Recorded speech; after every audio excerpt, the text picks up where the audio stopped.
So today I have chosen to talk to you a little bit about how people and automation interact.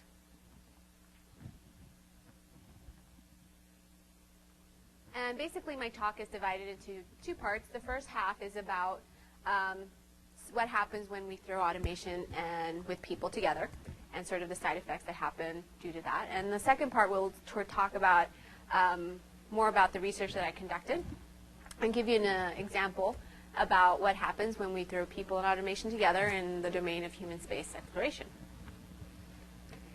Okay, so hopefully, as many of you know, the future for human space flight is moving from the Apollo to moving to something more like this, where we're trying to explore the moon and Mars and beyond. And we're going to try to do it better and bigger than Apollo. There'll be longer stays, there'll be more people, we'll have different tools, the robotic agents, and inevitably we're going to have more complex EVAs or extravehicular activities. As we move to the lunar poles and do outposts and go to Mars, we'll be farther away and from isolation from Earth. We will be exploring uncharted areas, and there'll be communication lags and even points where we have no communication with Earth. And all this really points out that we really need to start integrating more automation into our human exploration systems. So we need more autonomous crews, and we also need automation to help us solve all these problems that we have when we go into space under time pressure in very large, complex problem spaces. So I thought I'd start out with giving some examples as to how we can infuse automation in long-duration spaceflight. This is by far not an exhaustive list. I just picked a few topics that I thought might be interesting. So we look at the HAB. There are many things we can start using automation for. We can use it to monitor and control the life support system. The habitat needs to have the right pressure, the right amount of mixture of oxygen that we need to breathe, and our temperature. We might also use automation to help us monitor the external environment, alert us if there's radiation storm coming that we need to protect ourselves from. There's also a lot of talk about using robotic agents, using them telerobotically to help us conduct science, to help us do drilling. One that I recently saw was some discussion of using robotic agents to help us build infrastructure, such as the landing site, and will be landing and launching site for the lunar outpost. That has to get maintained in the long run, so we're probably going to use robotic agents for that.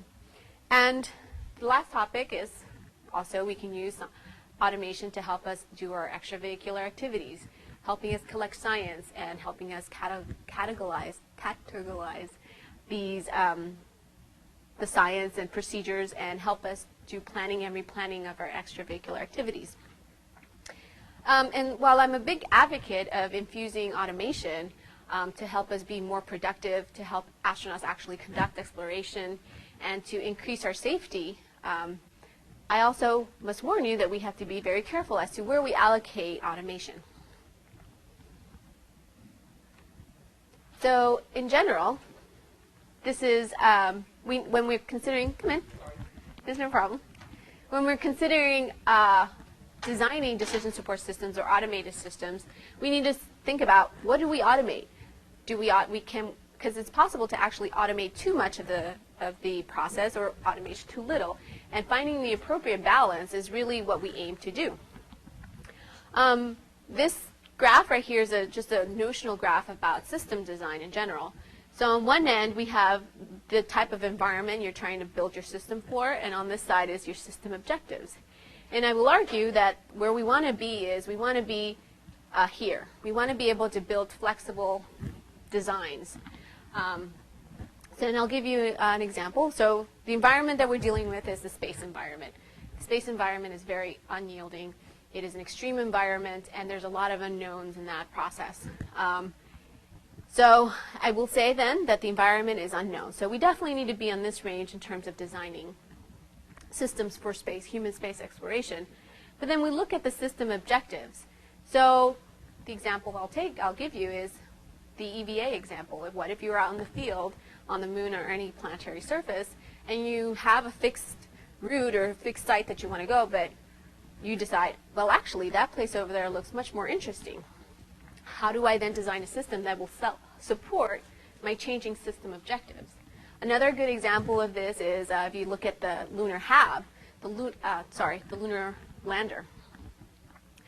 I could design a lunar lander to land on a particular place, to land on the poles, to land on the equator, to land to beacons, and all these different objectives actually will change the type of system that I will build. And so ideally, what we want to do is design a lander that is flexible enough to actually accommodate all these different objectives that we want to meet. So robust is good, but flexible is probably better. Now, how we design automated systems actually is a field. And basically what we want to do is make sure that we're allocating the roles and functions between the humans and automation appropriately, and to balance them. And we want to be able to leverage the strengths. And so basically I wanted to scope down a little bit about what I'm talking about. I'm specifically talking about a person or a team of people interacting with some automated system that is then controlling a system that we're either managing, controlling, supervising. And so the basic philosophy is to really leverage the strengths of each. So how do we do that? Back in the 1950s, Fitz started out describing sort of what are the strengths of machines and what are the strengths of people. And over time, this list has evolved and sort of changed, but sort of the same fundamental reasoning occurs. So we can think of machines as automation, or we can think of humans. Well, we can still think of humans. And basically, these are sort of what machines are good at and what people are good at. And I just wanted to point out a few things. Automation is very good at doing speedy calculations, doing many calculations.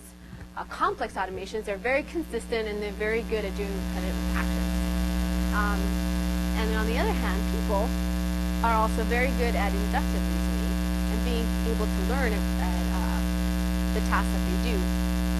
They're very good at error correction. So if something happens amiss, and they're able to adapt and use their judgment in order to react to the unexpected. And that key piece, that's why we start here, this key piece here is really why we still keep people in the loop, because we are basically limited by how much the automation can do, because we can only program it to do so much currently. And we'll leave the door open to the fact that can change in the future, but currently automation is limited to what we can program it to, and so we need people to then be in the loop in order to be able to react to the unexpected events. So the general philosophy is to take advantage of the strengths of humans in automation. Now, that still leaves the question of how much automation is good or not. And in order to help us talk about that, there's also some scales of levels of automation. And this is just one scale that is out there. And this was also created by Sheridan and Verplank in the late 70s, which again has been adapted over time. And recently in 2000. But it basically gives you a scale of how much automation you can give a system. So on one side, it's completely manual. The human does everything. The person does everything. And on the other extreme is that it's completely autonomous. The computer does everything, makes all decisions, executes the decisions. And then you have in-betweens. Another really well-known level of automation is management by exception. That basically means is that the automation has sensed something, taken an action, and will execute it, and gives the human a limited amount of time to actually veto that action. And that's management by exception. And in here, you could sort of consider these levels as more of a collaborative automation, where both the person and the automation are sort of working together in order to arrive to a decision and to be able to execute on that. So the automation might filter something, or might narrow the scope of your decision choices, or it might produce certain calculations and give you alternative solutions to what you're trying to solve for.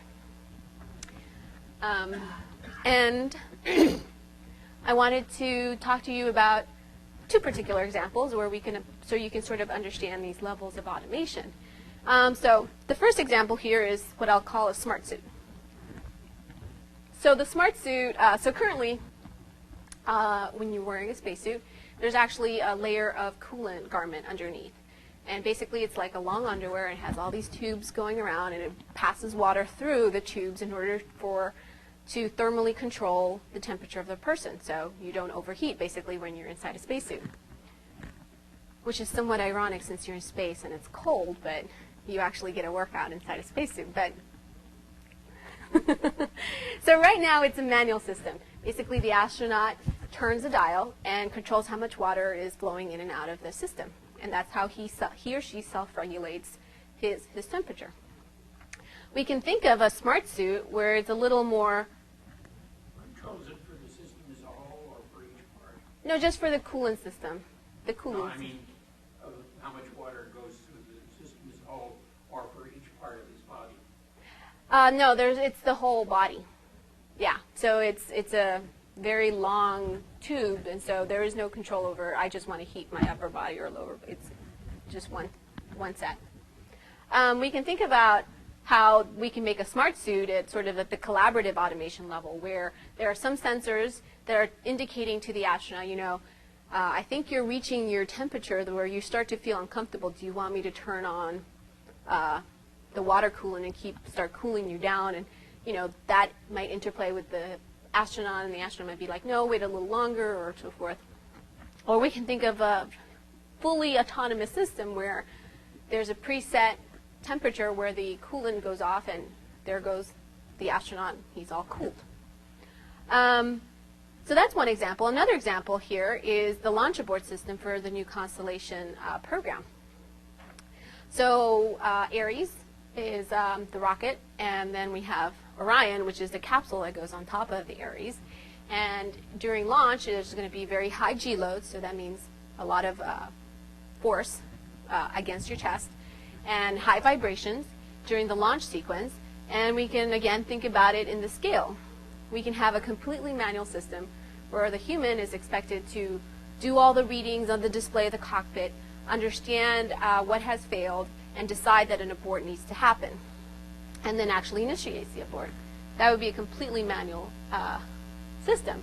We can think of it for management by exception, where we're launching, the computer says, you know, I think we need to launch, we need to abort, and it gives the human a certain amount of time to actually veto and be like, yes, we need to abort. And then we can think of a completely autonomous system where the automation decides, yes, we will abort, and aborts, and never actually consults the human. And I purposely chose these two examples to talk to you about because how much automation you give a system really depends on the circumstances that you're doing. So in this example, the launch abort, you really have to address the fact that the human might not be capable of doing those, making that judgment under the environment that they're in, high vibration G loads. You can also consider that it's too fast. Maybe the person just doesn't have the capacity to actually make that decision in that short period of time, and we really need to leverage automation to do that decision for us. However, on the other hand, we have a spacesuit where the time pressures are not that high, and there is some leverage in which we can actually use the intelligence and the sort of the experience of the astronaut to decide how much cooling system he wants or doesn't want. So those are the kinds of decisions and thought process you go when you're trying to decide where to allocate automation in the process. So, whoops.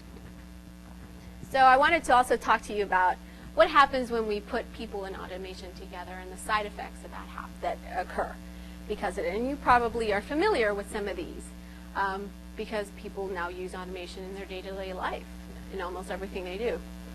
So a big one is not the inability to maintain mode awareness. What that means is that the automation switches into a different mode that you didn't understand that that's where it was going towards. Lack of situation awareness with increased automation. Situation awareness is the ability to perceive, understand, and project information. So at very high automation, you might see the circumstance where you just have no awareness of how the system is interacting, how the automation is interacting with the system. And so you are actually losing situation awareness and hence decreasing the ability to react. There's skill degradation. How many people have forgotten how to spell? I have. So as automation starts doing more and more of the tasks for you, you start seeing skill degradation. What happens if automation fails? You start distrusting the automation. That's actually a very big problem, because as you distrust automation, you start using it less and less, yet the automation was inserted in order to complete a task. So you need to be like, you need to have high reliability, but high reliability of automation is kind of challenging to reach. You also have other errors such as complacency, over-reliance, errors of omission and commission. Errors of omission means that you didn't do something because the automation didn't tell you to. Errors of commission are mistakes that you do in the system because the automation told you to do them. Now, these only come into play when the automation actually is erroneous. So if the automation did not tell you to do something but you were supposed to, that's a big error. And on top of this, we have people that are stressed, fatigued, under time pressure, all which happen in the domain of human exploration. And basically, a big portion of research is devoted to mitigating these side effects of automation and people.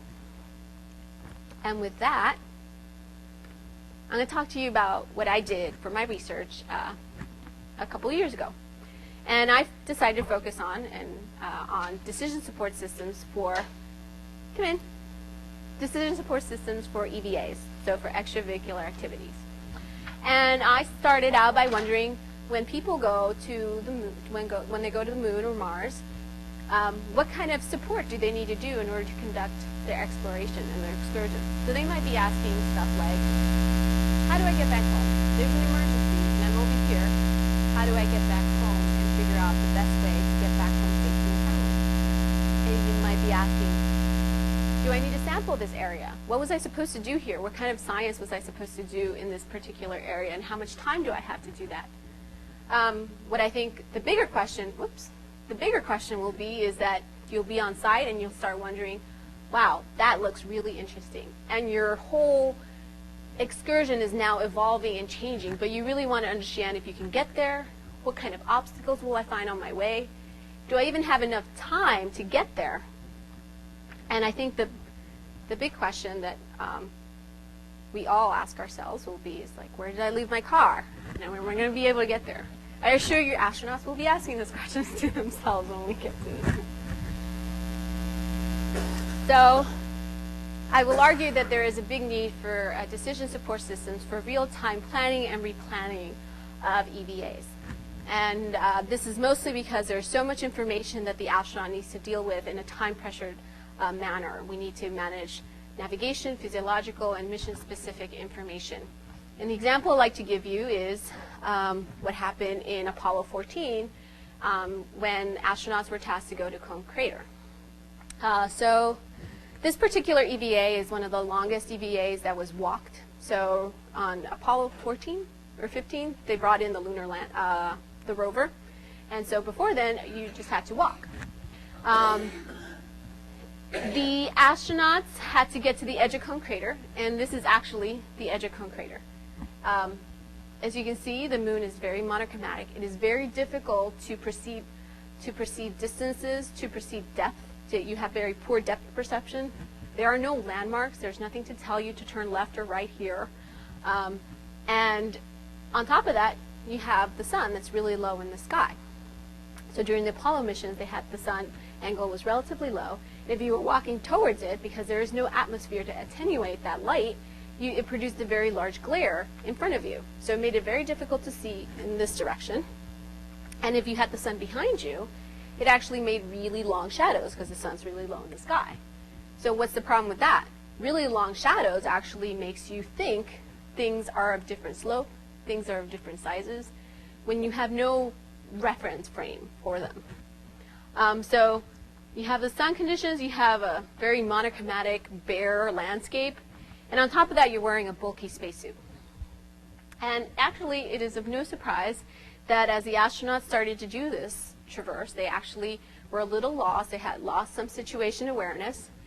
They were traversing sections that they weren't really supposed to be walking through. It was just a little slightly off their route. And they ended up getting very tired because they were walking higher slopes. They ended up getting high heart rates. They were falling behind in schedule. And the only thing they had to guide them was literally a paper map. This isn't a picture of the Apollo 14 astronaut, and he has his map of his EVA. And I will argue that we can do better than that. So my research goals were to really understand how people conduct complex optimization, so like planning EVAs, and so that I can learn how to better design decision support systems in the future. My general methodology was to look at what does it take to actually plan an EVA, develop a prototype, test it using various automation assistants, and then come up with some design recommendations. I've shortened my talk. It's really going to be I'm only going to be able to talk to you about one of my experiments. So that we can basically go from what we had in Apollo, which were cuff maps, to something more futuristic. So basically, I asked people to create least costly paths. So they were given a map, and they were told, I need you to optimize a path for this EVA. And I varied the different experimental conditions, which I will go into further. So the first question I had to ask myself, though, was, what does it take to actually plan an EVA?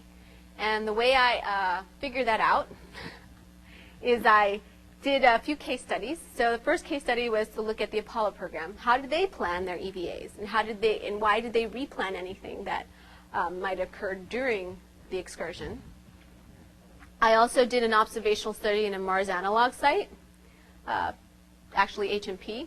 I also looked at how planning and replanning is done during MER. And again, looking again as to planning and replanning as to reasons why things replanned. And I also talked to subject matter experts about future challenges that we might expect. And sort of thematically, some of the things that I found out is that replanning occurred for two big reasons. One, they were under time pressure. And two, there was a lot of terrain uncertainty. Those are just some examples. So I took this information and I created a framework which basically organized all this information. And I selectively picked some of those things because I couldn't plan a whole entire EVA. I would still be in school right now. And developed a prototype path planner and tested that out. And I obviously cannot go into depth as to what all these parameters are, but I have a paper, and if you so choose to read my thesis, you can also see it there. But basically, I organized it like this. There are mission objectives, and what you can do is limited by how much you have, mission resources, and then you start optimizing and looking at your safety margins, your obstacles, and basically coming up with a plan. Your EVA plan will fall under this sort of concentric overlap. And I just picked a few, implemented them, and I'll talk about some more about which ones I've implemented, but I wanted to point out the costs. So when you have an EVA, you have a path, and each path has an associated cost. So a cost would be like the distance. The length of this path is 200 meters. Or you might have, how long will it take me to walk this path? So that would be a time cost. It'll take you 3 hours to do this mission. The other cost that I use is also talking about metabolic costs. How much energy will it take to walk this traverse? There's also other types of exploration costs, such as sun position, which I'll talk to you some more. But when I refer to cost functions, that's what I'm talking about, the path, how much it will take to do that traverse. So this is the interface that I developed. I named it PATH, Planetary Aid for Traversing Humans. So here's the map. These black things are obstacles. I decided that if an astronaut is suited, he will find it very challenging to walk up 15-degree slopes. And so those are the obstacles. This gray scale is elevations. So white is high, dark is low. This is the start of the EVA, or the excursion, and this is the goal, and this is the particular path, and this is the weight area they had to go through. You have information about the sun position. As remember I said on the moon, it's actually a very important, the environmental factors are important. This is the cost function they were trying to optimize to. And once they created a path, the automation calculated costs, elevations, and so forth for the user. And now I'll show you two videos that will look at that looks at two levels of automation. So there are two ways in this prototype to create paths. You can do them automatically, leveraging the automation. So that would be sort of at the collaborative automation level. Or they could do it manually, where the person actually created the path themselves. So this video is the automatic path planner. Oh, so let me give you a little preview, because it actually goes pretty fast. So what the person will do is they'll put a waypoint in this weight area they're trying to go through, and then click auto path. So he puts an arrow, he clicks auto path, and the automation creates a least costly path from this point to this point, and from this point to this point. So it creates another point and creates another automated path. And then the automation figures out how much that path will cost them.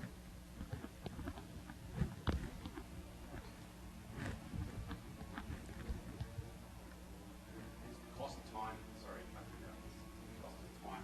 Yes, so how long it would take you to walk.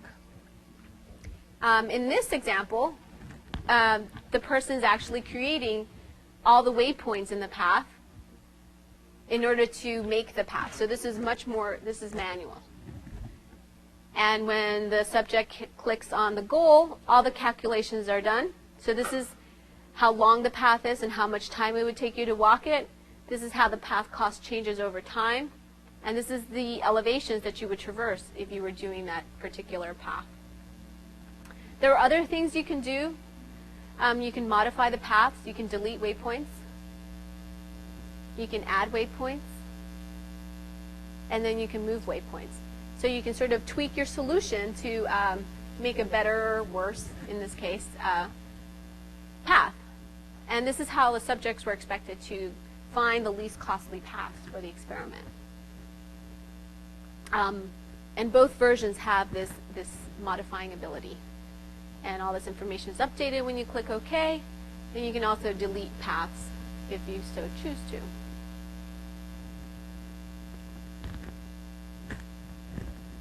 Cool. Okay, so I talked about leveraging automation when creating paths. And the other thing I did is I created a visualization using that same automation code. I basically found out what is the least costly path from every point in this map to the goal, and then that had a cost. So say, so this is a particular time cost. It's a particular function. It's the time function. So if I was here, it would take me 300 seconds or 300 minutes to traverse here. But if I was here, it would take me 50 minutes to get to the goal. And so I took all that cost information and gave it a color. And I basically created a color cost field map.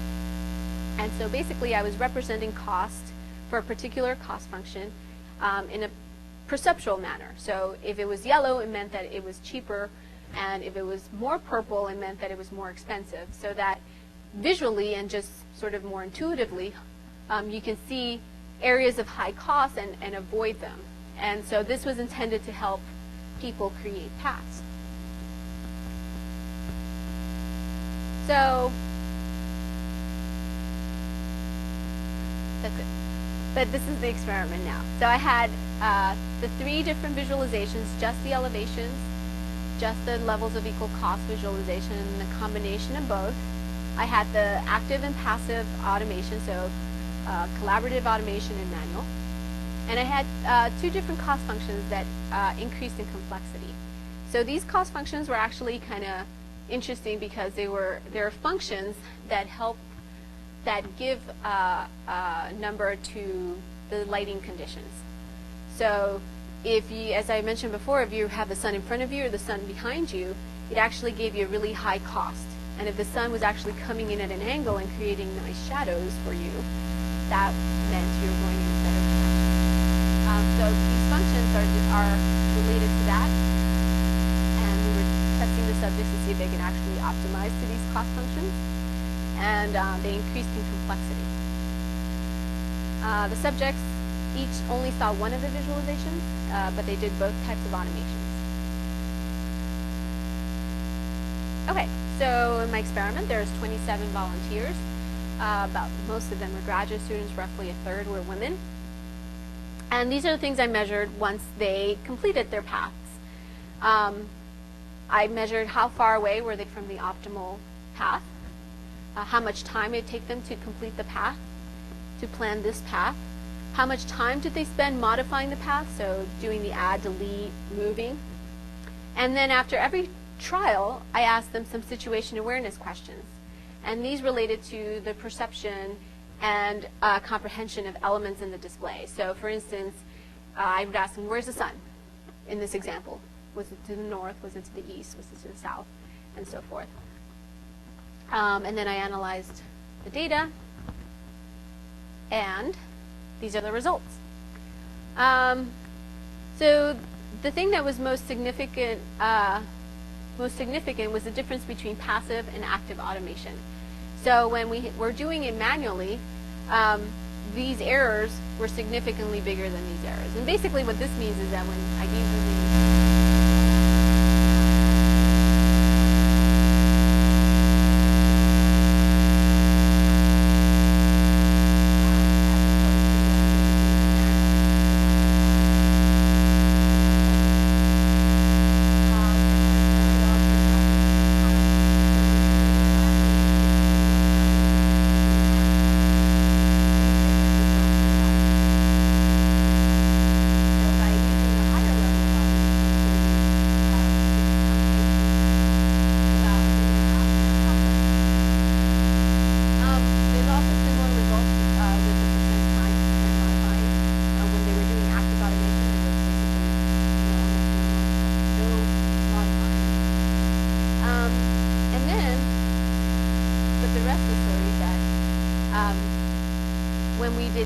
when we compared the number of situation awareness questions they were able to answer correctly, the subjects were able to answer more of these questions in the passive automation, more correct questions in the passive than in the active automation. So there was actually a decrease in correct answers when you switched to the active automation. So what does that mean?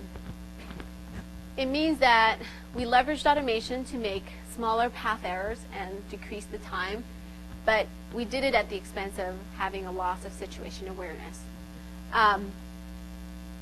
Now, why that happened is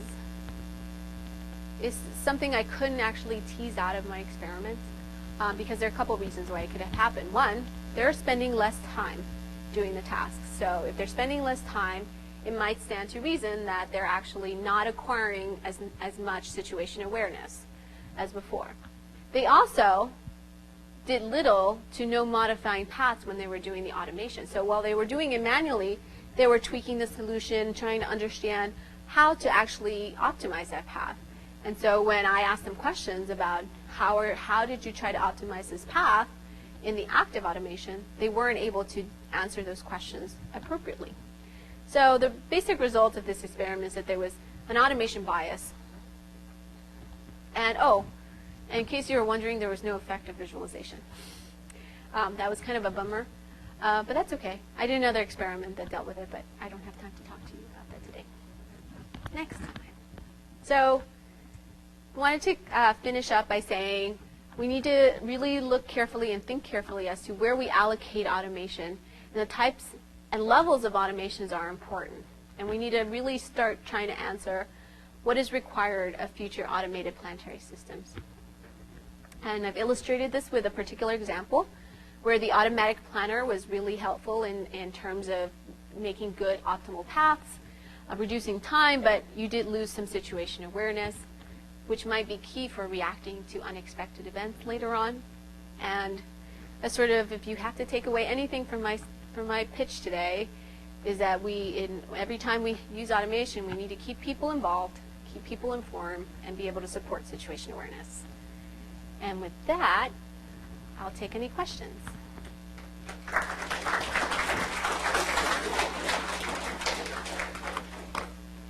See, I speak really fast, and it was only 35 minutes.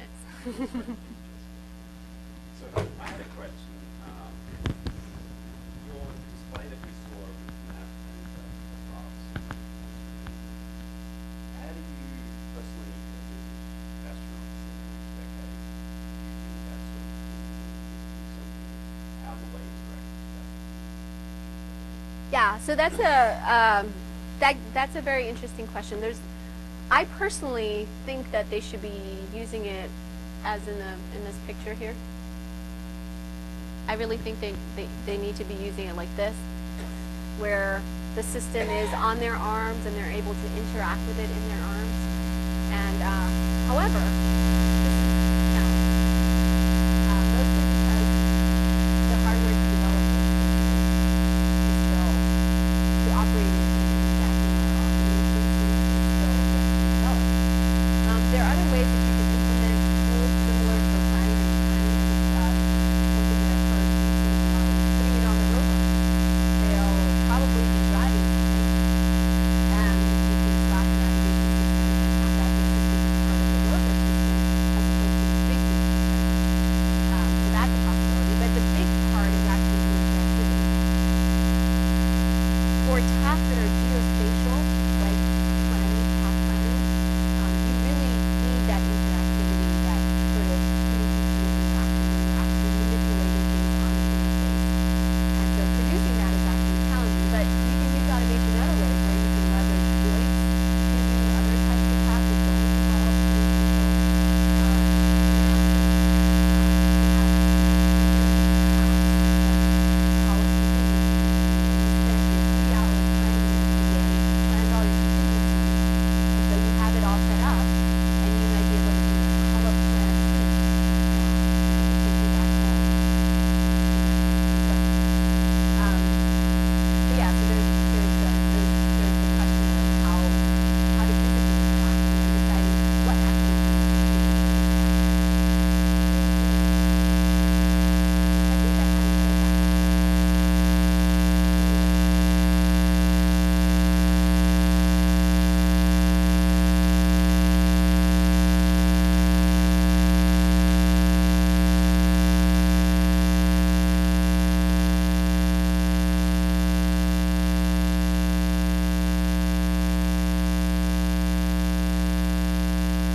or this one?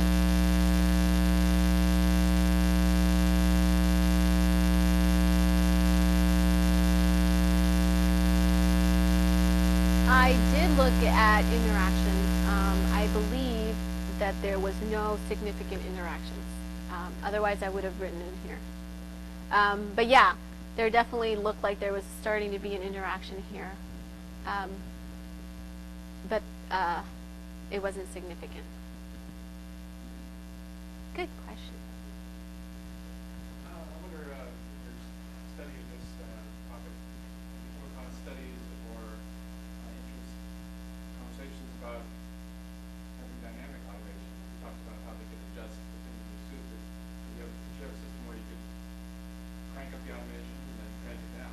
Yeah, there's definitely a lot of talk of adaptive automation where basically depending on the circumstances that you're in, the automation might be high or might be low. So for instance, under regular circumstances, the time pressure isn't very high. But you might find yourself in a situation where you're under a lot of time pressure to finish a particular event. And so that's where you might crank up the automation and be like, okay, help me now, because now I recognize that I actually need to leverage the automation in order to complete this fast, in order to ensure my safety, those kinds of things. So yeah, so it's definitely actually a whole topic of research, adaptive automation. I'd be interested in just briefly say how you went to deciding to pursue this as your PhD in community facility board with Yeah, so that's an interesting question because really, like what I said about in this slide here, where is it? Sorry. This is how I actually did start. I'm like, well, how are people going to do this? I have no idea how they're going to be able to do all this exploration in the long range. And I started thinking about what are some of the questions that need to be answered so that I can ensure that people are actually productive and safe on planetary, on the moon or on Mars. The other thing that I thought about too is also leveraging my strengths. So I had actually done a master's that related to sort of space human factors. I was doing virtual reality. I was looking at how people might use virtual reality to understand how they can navigate a large virtual environment such as the International Space Station. And I had really enjoyed that. It was very human factors. It had a experimental component. And then I switched topics after my master's, and then after a while I wasn't really happy with that topic, and I started thinking about what questions are interesting to me. Basically, how do we prepare astronauts for the unexpected?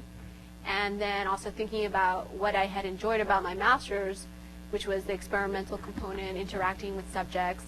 And so that's sort of how the path narrowed down. I have a question that's maybe more, I don't know if philosophical is the right word, but in your example of that was interesting, can I get there? That works well with this optimizing the cost thing. But what about optimizing the, I don't know, the opportunity cost? Suppose that this person, the geologist who was standing there, looked over and they saw something on top of that rock they're standing next to, which has a big energy cost and maybe a big time cost. How do they compute the relative merits of climbing up to the top of that rock because they noticed something versus the merits of walking across that flat, low energy cost field? So that's actually something similar has been asked before, because basically a lot of the functions that I picked were very, for lack of a better word, engineering functions.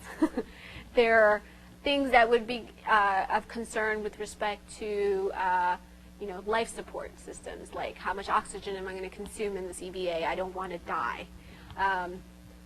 Those kinds of things. And so, but there's another type of cost function you can consider, which is, relative benefit of a particular place in a particular science. And so there's definitely room for creating all types of cost functions that are able to better describe opportunity or science. Another one that someone's asked me before is, can you make a cost function that is dealing with simplicity? So, as you saw, my path generator created relatively detailed paths. Astronauts don't really walk like that. Or even people don't walk like that in every day. They make straight lines and they walk to different places. And so can we make a cost function that incorporates all that? So the answer to that is yes. You can make any type of cost function you want to. But the key sort of takeaway is that you want to design a system that gives the astronaut the flexibility to make those choices, to look at the trades of, is it risky to do this or not? And can I do it with the things that I have or not? And that's more of the impetus. But I would love to see a science cost function someday.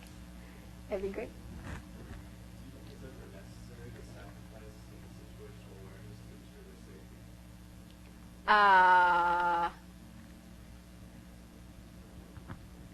Well, if it's safety with regards to, making sure they just don't die, yes. For instance, take the launch abort example. That is an example where it is highly likely, and I don't know all the dynamics of the vehicle yet, but highly likely that the astronaut is just not going to have time to understand why they're actually aborting, and will not have enough information presented to them and enough time to process that information. So in that respect, yes, they won't have the situation awareness to realize that they need to abort, and hence the automation will probably abort for them. However, it is not okay to sacrifice situation awareness when you have to continue to be in that system. You know, so for instance, what's a good example?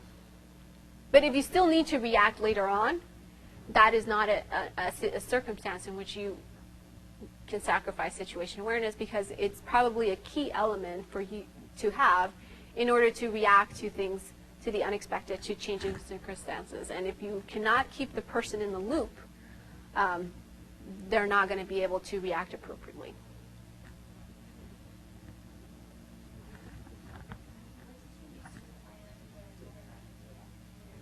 That's a very good question. So before me, there was another student who also was quite in love with the moon, and he spent a significant portion of his master's project digitizing and figuring out Apollo 14. So actually, I think I might have a backup slide. Maybe.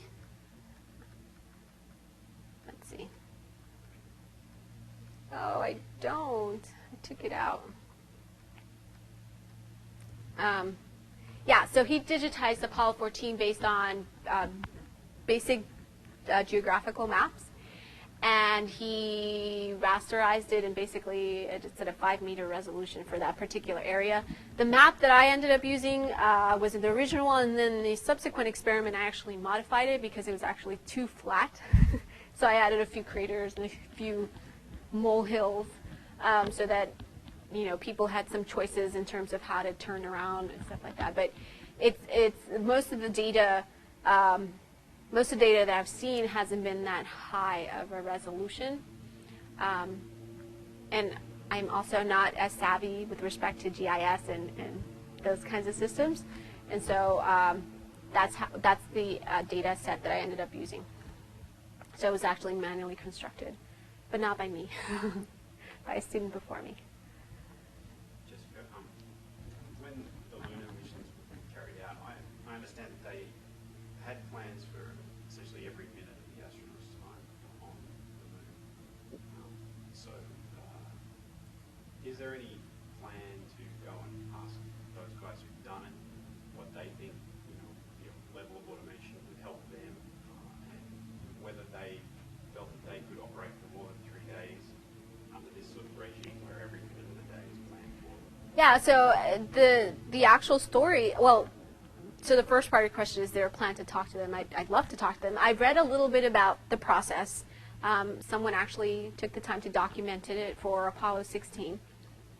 Unfortunately, much of that process is still existing. People still manually figure out EVAs by the minute.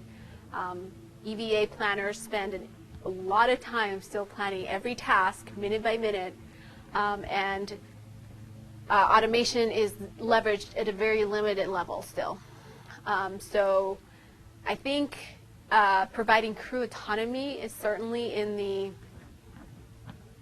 the sphere of talking about it, but it's yet to be even implemented currently.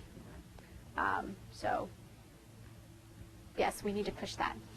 But it would be great to be able to talk to people that actually did the planning. So actually, during Apollo, the way this particular reference describes how they did it is that people got together in teams. They were basically scientists, engineers, and astronauts deciding what they wanted to study, what sites they wanted to visit, how they would figure out, and they had basically pictures, and they were figuring out how they would get there, and they would figure out times based on some average walking velocity. And they figured, okay, you have this much time to spend here, and you need to go here first because it's the farthest. And there's always a walk-back constraint. Do you guys know what a walk-back constraint is? So that's basically when the astronaut, so say I'm in a particular place, and if I say I'm going to walk 1 meter per second, I can only go a certain distance, because if my car breaks down, I need to make sure I'm able to walk back in an emergency back to the base. So that was the walk back constraint. And so they basically went ahead and manually figured all those things out. So then they prioritized objectives. They did do that. They also knew what things they could, or if they had their wish lists too, of like if they wanted to do further science in particular places. But the example, a great example of how all those things came into play was for Apollo 17. So this is actually Apollo 17 when they found the orange soil. And they were actually pretty far out in their, this is one of the first sites that actually went to. And they were, oh my gosh, there's orange soil. Come over here. Let me see if this is really orange soil. So the other astronaut comes over and goes, yes, it's really orange soil. It's like, we have to take a core sample, or we have to take, a sample of this area. And they were given the time to do that, so they had to immediately replan, but they still had a time constraint. And they still had a time constraint that said, you have to leave this area by a particular time and be strapped onto your rover and come back. Otherwise, you will violate the walk-back constraint, which meant that you could potentially, if there was an emergency, not be able to come back home, back to the base. And this walk-back constraint was calculated by basically saying a person will walk on average X amount. So it was a very crude, in my opinion, very crude cut as to what that violation may or may not mean. They were able to take the sample, but they only, I believe they only took one. And they were rushed back to their rover, and basically they were even worried they might violate it because they were still worried about being able to put on their seatbelts in the rovers, and it was all extremely time pressured. And then as soon as they started driving, the time pressure is relieved because now you're closer back to your lander. So the walk-back constraint now has changed. So in this circumstance, they weren't able to adapt appropriately and be able to get the most science that they could possibly have done because they really were using very crude constraints in order to determine the flight rules, essentially. I totally deviated from what you asked me, though. I love that example because this is one of the great opportunities where it's like there's science to be done if you had the ability to make the choices and look and be able to look at the trades. They might have been able to get more productive samples from the site.